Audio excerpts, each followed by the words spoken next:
Маңғыстау студенттері облыстық кітапхана қорына 100-ге жуық кітап тарту етті. Білім алушылар 14-ші ақпан халықаралық кітап сыйлау күнінде осында игі іс жасады. Сондай-ақ оқытушылар жақсы кітап, жан азығы атты рухани шараға атсалысты. Меруерт Жанасаева 9-шы сыныптан бері кітап оқуға құмар. Білімнің қайнар бұлағына әуестенуге атасы үлгі болған. Алғашында махаббат қызық мол жылдар. Ақбілек, Қарғын, Қарғызы сынды әдеби кітаптарды оқыған. Жылына 60-ға жуық кітаппен достасады. Адам жанының рухани азығын пайдаланудағы мақсат қоғамға пайдамды тигізу дейді ол. Негізі кітаптарды әртүрлі форматтарда оқи беремін. Кәдімгі жазбаша түрлерде болсын, электронды түрлерде болсын, барлығын оқи беремін.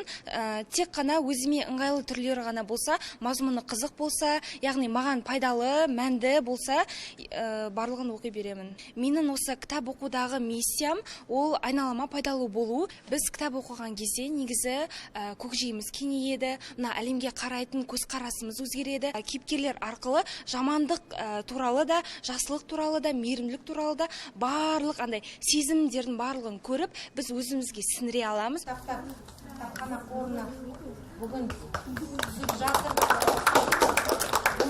Меруерт сияқты 40 шақты студент кітап сыйлау күнінде облыстық кітапханада бас қосты. Мәдени ағартушылық мекеменің бүгінгі тынысын көріп, мұнда сақталған еңбектер туралы мәліметке қанықты. Сондай-ақ мерекеге орай 100 шақты кітап сыйлады. Кітапхана залына қойылатын оқулықтардың бір қатары шетел әдебиеті болса, тағы бірнешеуі өлке тарихы мен қоршаған орта жөніндегі жинақтар. Шараға біз студент жастарымызды атсалыстыру үшін осы облыстық кітапханаға келіп тұрмыз.